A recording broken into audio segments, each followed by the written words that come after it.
Mario Bellatín y Carlos Meneses son dos escritores peruanos de origen que viven y trabajan lejos de su patria. Ambos, con obra abundante y reconocida, abren su escritura a otras dimensiones de la imaginación. Aquí les ofrecemos algunos ejemplos de su trabajo literario.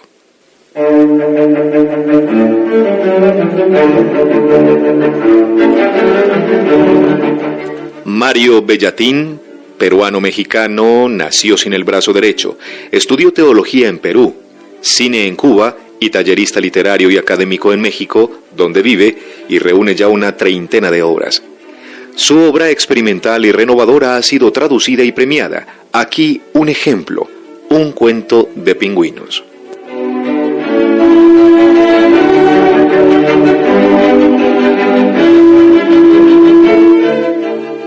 Te llamé por la desilusión que me causa saber que estás dando una versión poco digna de lo que pasó entre nosotros. No es cierto, y tú lo sabes, que te negaste la posibilidad porque no sabías qué hacer con mi enamoramiento. Estos comentarios pretenden que yo tome un lugar que ni se corresponde con la realidad ni acepto. Sé que no me lo van a creer, pero el texto anterior lo encontré atado al ala de un pingüino que se movía entre las mesas de un restaurante de playa. Me habían llevado mis padres a ese lugar. Yo en ese tiempo no gozaba todavía de la autonomía necesaria para tomar ninguna decisión, salvo, quizá, la de leer la sección de noticias de carácter policial del periódico que diariamente llegaba a la casa familiar. Precisamente esa mañana, antes de partir con rumbo al mar, había leído el caso de un novio que había muerto acuchillado a manos de los padres de su amada. Durante el camino estuve pensando en ese suceso. La escena había ocurrido en la cocina de la casa de los padres de la novia. A la muchacha la habían mantenido encerrada bajo llave en una habitación del segundo piso. Mi madre, mientras trataba de darme el desayuno en la boca, como lo hace desde el día en que casi me atraganto con un hilo que envolvía el paté, no pareció darse cuenta de qué era lo que estaba leyendo. Desde que se adquirió el certificado que acreditaba mi paso por la escuela secundaria, sucedió lo mismo.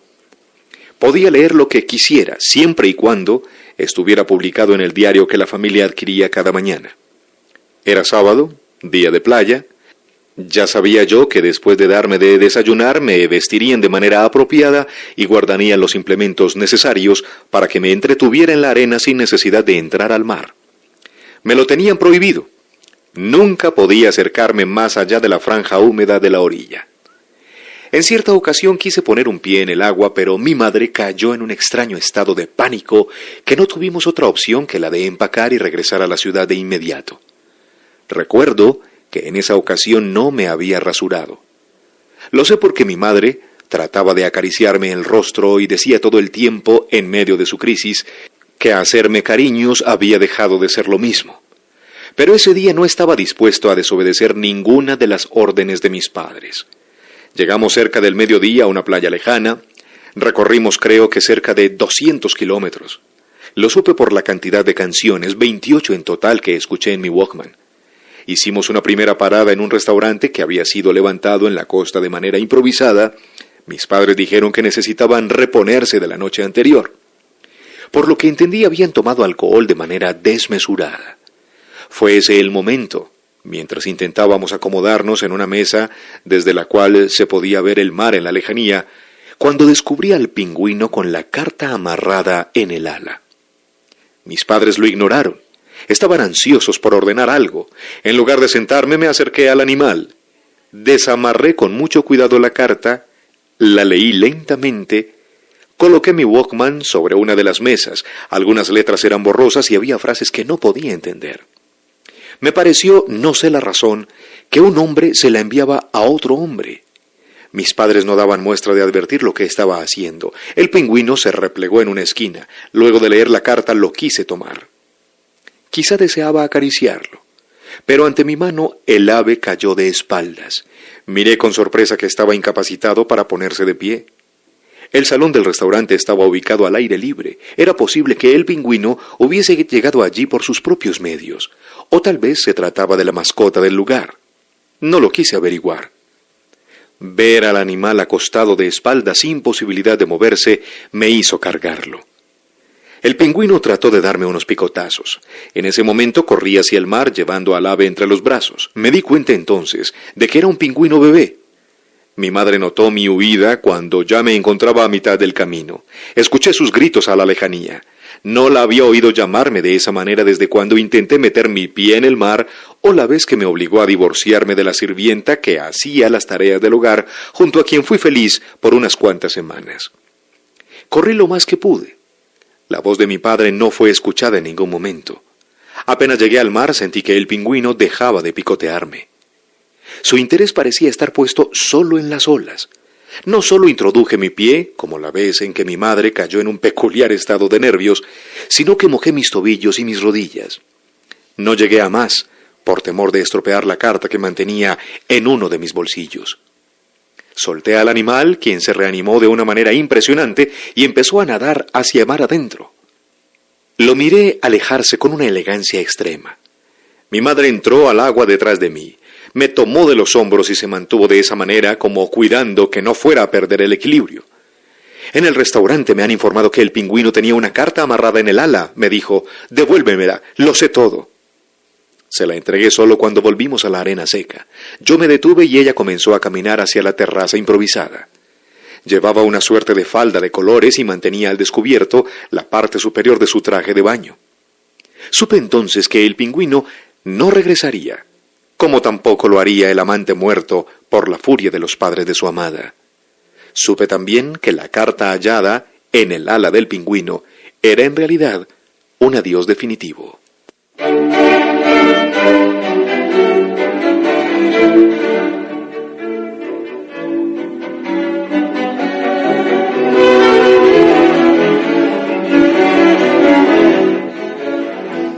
El limeño Carlos Meneses es periodista y escritor.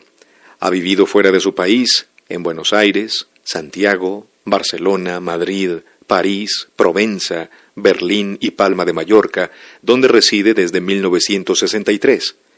Con una obra sólida y reconocida, nos ofrece estos relatos en Literatura para Oír.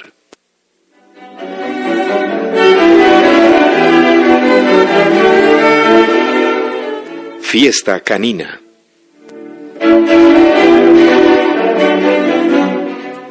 Nos reunimos varias veces para trazar las líneas maestras de la fiesta. Como en todas las anteriores, pretendíamos un atractivo central, algo que resultara el eje de la velada. En jolgorios de esta naturaleza, Mañuco, aunque había sabido encontrar la clave del programa, procuraba basar el protagonismo en mí. Yo cambiándome de indumentaria delante de todos, yo lanzándome a la piscina en bikini, vestida suntuosamente, vestida de payaso o de colombina. Pero me había comenzado a rebelar contra ese protagonismo que se estaba convirtiendo en lugar común y que yo había llegado a considerar como merma de mi personalidad. Le llamaría denigrante tiempo después. Fue él quien aportó la solución que buscábamos.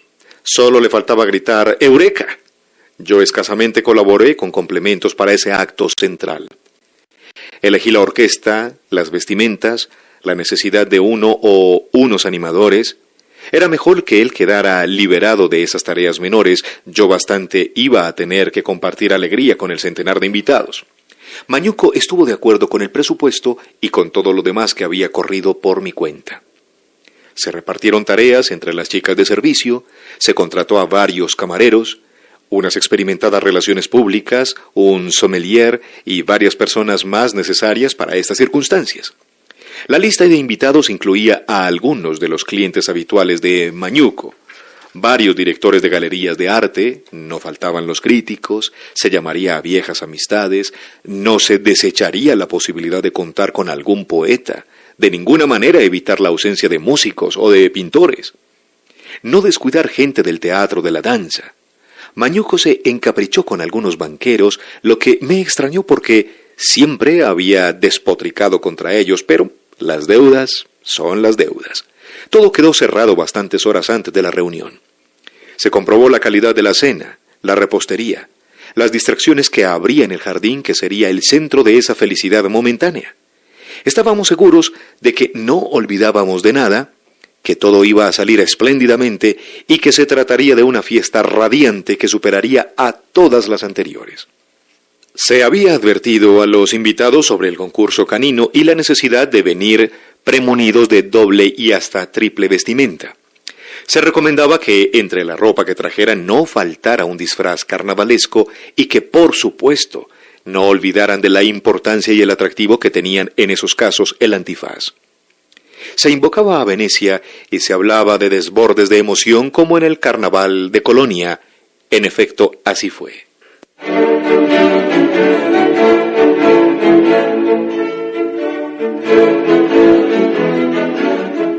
El jardín a medianoche lleno de luces de todos los colores que se reflejaban como un arco iris en las aguas de la piscina, festonado de adornos y de música, hacía recordar a Fellini, a la Dolce Vita.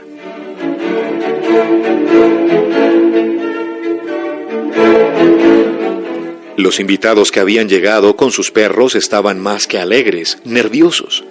Una altísima torre de ladrido se elevaba por sobre nuestras cabezas. Nosotros aportábamos un par, Chamaquito y Chorrito, y habíamos destinado toda una habitación bien cerrada y premunida con todo lo que a ella, la gata Guachafita, le gustaba para que quedara dentro y no tuviera motivos de salida que pudieran causar violencia por parte de los eternos enemigos. Los animadores anunciaron el inicio del concurso. Perros adornados con collares, flores, banderines desfilarían por la explanada destinada para ello. Había variedad entre los participantes: colis, san bernardos, dálmatas, dogos, pastores alemanes. Ante esas bellezas los nuestros parecían patitos feos. La elección fue bien reñida. El jurado, formado por invitados elegidos por sorteo, dio como vencedora a una pomerania que parecía una bellota de algodón y que su ama besaba sin intermedios. El segundo lugar fue para un hermoso collie que hacía recordar a la cinematográfica Lassie. Algunos invitados bailaban, otros se deleitaban con la exquisitez de los postres. Varios habían tomado camino hacia las habitaciones en las que podían cambiar de ropas. Todo era un estallido de buen humor. Pronto empezarían los juegos, que tenían como premio un beso y como castigo lanzamientos a la piscina tal como estuvieran vestidos en esos momentos. Nadie había descubierto a Trinidad, la encargada de hacer transportar hasta nuestra casa las deliciosas vituallas con las que se había alegrado un centenar de paladares. Delgada, discreta, como una verdadera sombra, se había colocado junto a la estrecha puerta falsa que comunicaba con la calle. La situación era estratégica. Estaba en un ángulo al que las luces no llegaban con el vigor necesario. Cuando empezaban a salir algunas parejas disfrazadas, otras de estricta vestimenta de gala y con el antifaz negro, y en algunos casos, las damas llevándolos de colores, la sombra Trinidad debió haber abierto la puerta para dar paso a un intruso. Después juró por todos los santos que no había maquinado en absoluto nada de lo que pasó. Un alarido, como el que se puede dar ante un fantasma o por un dolor inconmensurable, quebró música, carcajadas, voces bromistas, todo. Fue como un relámpago maldito que cruzara la noche de risas estridentes de un lado a otro. Solo vi a la señora elegante, enjollada con exageración, lívida, al borde del desmayo. Junto a las aguas aún quietas de la piscina se celebraba otra fiesta, pero solo para dos. La señora que momentos antes había estado besando el hocico menudo de la perrita ganadora del rabo de oro, mientras al hermoso collie se le había otorgado el de plata, se lamentaba como si sufriera la pérdida de un ser querido. No la calmaba ninguna palabra. Algunos invitados la secundaban, otros se reían, no faltaban, aunque eran muy pocos, los que alababan el acontecimiento. Lo pergeñó todo minuciosamente Trinidad. Ella me confesó de primera intención que solo pensó en la entrada de ese atorrante para que se burlase de los elegantes animales del concurso.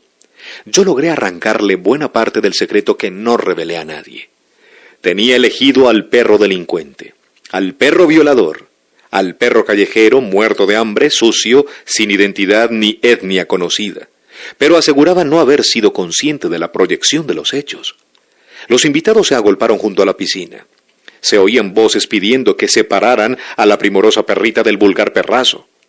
Mañuco intervino majestuoso y conciliador. No, es mejor dejar que todo concluya sin participación humana, no hay que ir en contra de la naturaleza. La dueña de Gotita, La perrita elegida para el placer por el sucio y bastardo perrazo callejero lloraba desconsoladamente. Quería golpear con un bastón los flacos lomos del inoportuno galán. Mañuco y otros se lo impidieron. El carnaval, que estaba en sus inicios, se fue disolviendo. La banalidad se frenaba como si hubiese tropezado con una muralla. Muchos comenzaron a tomar el camino de la salida. Unos pocos bailaban, reían y correteaban por el jardín persiguiéndose con las intenciones claramente dibujadas en los gestos, premunidos de antifaces. Sabían perfectamente qué habitaciones con cómodos lechos los estaban aguardando. Pero esos felices indiferentes formaban un grupo minúsculo. La mayoría de los invitados ya había abandonado nuestra casa. Nadie fue premiado con besos, nadie condenado a ser lanzado en ropa de calle a la piscina. Mañuco no podía ocultar su disgusto. Uno de los dos jardineros, Rosendo, a quien yo conocía muy poco, fue el encargado de sacar a patadas al intruso y desgarbado animal que había sido causa del desaguisado. Cuando quedamos solos, él y yo, nos miramos y no nos dijimos nada sobre la fiesta. Todo parecía quedar para comentarlo al día siguiente, y no porque estuviéramos cansados ni muertos de sueño. Si Mañuco había tenido un momento de rabia, ya había quedado atrás. Tampoco estaba alegre. Era un estado de ánimo que oscilaba entre la resignación y la indiferencia. Sabíamos que algunas parejas se refocilaban en las habitaciones que les habíamos señalado, como también sabíamos que Trinidad, Mercedes u otras doncellas las atenderían a la hora del desayuno. Mago se preguntó varias veces cómo no hubo quien detuviera al perro pulguiento que irrumpió en pleno estallido de alegría. ¿Cómo fue posible la ceguera colectiva que impidió cerrar el paso al impertinente? Analizó algunos momentos previos al hecho grotesco, dijo primero, llamativo después. Llegó a la conclusión de que alguien había guiado los pasos del can forastero. No es posible que fuera directamente en busca de la ganadora si había muchas perras más cerca de la puerta. Preguntas que quedaban encerradas en el misterio. Poco antes de la llegada del sueño, dijo en son de broma, ¿cómo saldrá el hijo de esta unión? Terminó riéndose. Si queda embarazada harán abortar a la perrita. Hubo carcajadas muy sonoras. Las disculpas a la dueña de la ganadora del concurso ¿violada? Se las habíamos dado muy someramente durante el agrio epílogo y la desbandada de los invitados. Al día siguiente seríamos más corteses con ella. Habría flores, palabras reconfortantes e interrogaciones por el estado de su mascotita y promesa de castigar a quien colaboró en ese salvaje espectáculo.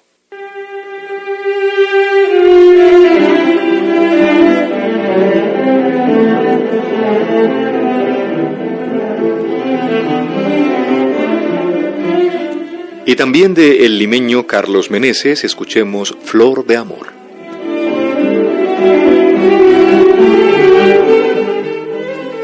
En enero le brotaron claveles rojos mientras leía la carta que él le había escrito. Toda la familia, estupefacta primero, alborozada después, la rodeó cariñosamente. La madre, tras besarla emocionada, fue la primera en arrancarle las flores y comprobar que eran tan naturales como las de cualquier jardín. Luego pidió a sus otros hijos que salieran a venderlas, aunque, como es lógico, se reservó unas cuantas para ella. Al día siguiente fue el padre el que quedó absorto cuando vio a su hija nuevamente cubierta de claveles, los que con presteza la fueron arrancados y vendidos en la ciudad. Así se sucedieron los días hasta la llegada de febrero, y en medio de los suspiros y cándidas miradas a lontananza producidas por una nueva carta, nacieron hermosas margaritas que la familia en pleno se encargó de recortar. En ese mismo mes llegaron 2 cartas más, coincidiendo con la frondosidad del florecimiento. El padre, muy satisfecho con la novedad, decidió abandonar su trabajo en la fábrica y montar una floristería. Al mes siguiente brotaron magnolias. La madre estuvo muy contenta porque era su flor favorita. Poco a poco todos los hermanos dejaron sus respectivos trabajos y comenzaron a cumplir tareas en el flamante negocio del padre. Cuando llegó el mes de abril hubo alegres apuestas entre los familiares. Unos aseguraban que nacerían crisantemos, otros creían que serían azucenas. Pero pasaron los primeros días sin que brotara una sola flor, lo que causó cierto pánico en el hogar hasta que alguien recordó que habían transcurrido semanas sin que el cartero llamase a la puerta. En esos días de escasez epistolar, ella salía de su casa y mirando hacia el horizonte, suspiraba candorosa, como si estuviera orando en silencio hacia las lejanías. Fue justamente en esos momentos de dulce clamor, esperanzado en que solía sumergirse, cuando unos pálidos pero bellos y enormes gladiolos la empezaron a cubrir desde la cabeza hasta los pies. La familia, convencida de haber superado el mal momento, respiró tranquila y miró con optimismo hacia el futuro. En los días siguientes, no obstante no llegar carta, siguieron brotando gladiolos sin cesar hasta la entrada del mes de mayo. Una noche, mientras padres y hermanos discutían en la sobremesa, y no sin algún temor, qué flor les daría ese mes, tuvieron la oportuna visita del cartero. La madre descubrió una letra extraña en el sobre. El padre, muy previsor, sugirió leer la carta antes de entregársela. El tema fue motivo de discusión durante algunos días, pero las diferencias cesaron cuando vieron que la dulce enamorada empezaba a cubrirse de orquídeas.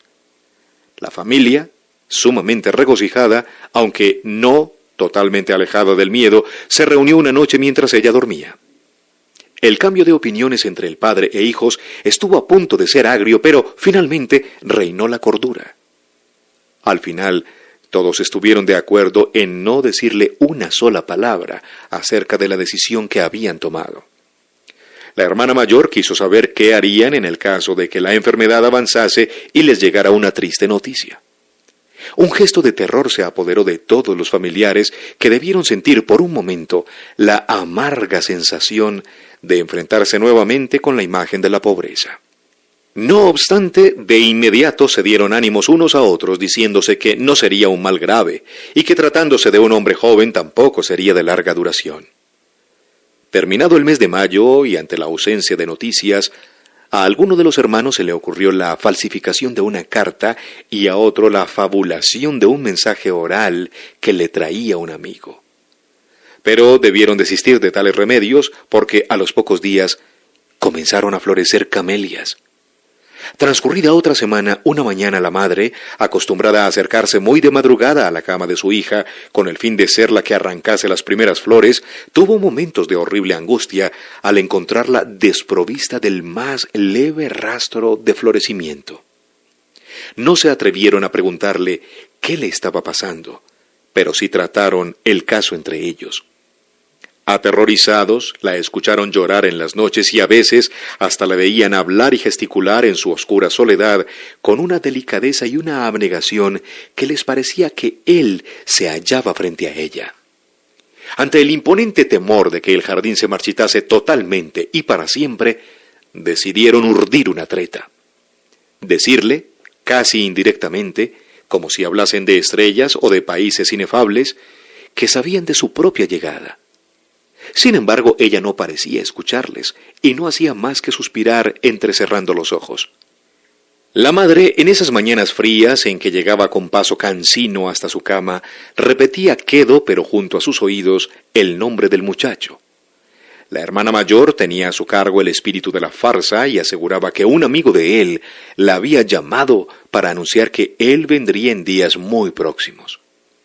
Cuando ocurría todo esto, ella solo atinaba a sonreír débilmente, y era en esos precisos instantes cuando, tímidamente, brotaba alguna camelia, y toda la familia miraba con ansiedad la cara, el pelo, las piernas, en espera de que nacieran otras flores más.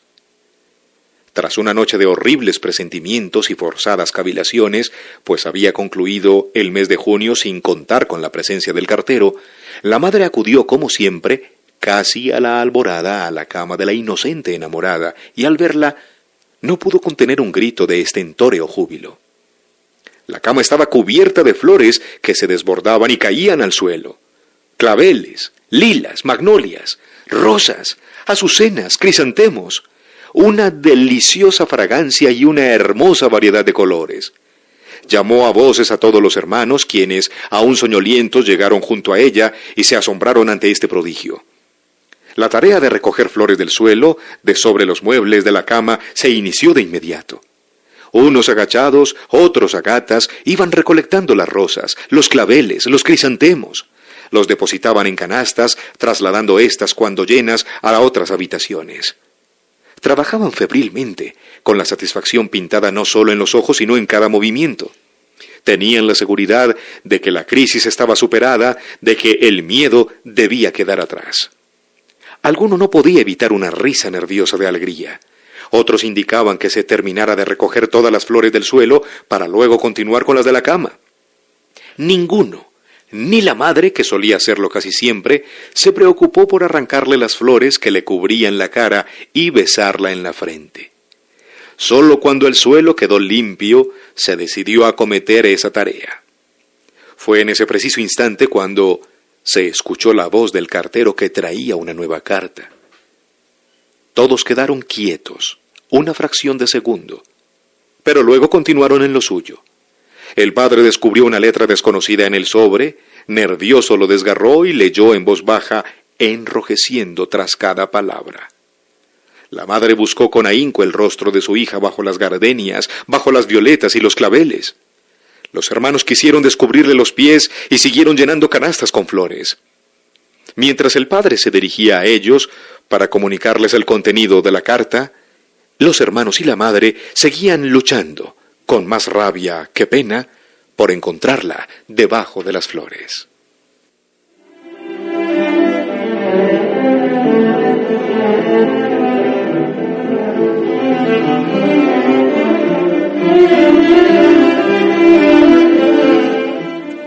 Hoy en Literatura para Oír, dos peruanos en otras tierras, cuentos de Mario Bellatín y Carlos Meneses.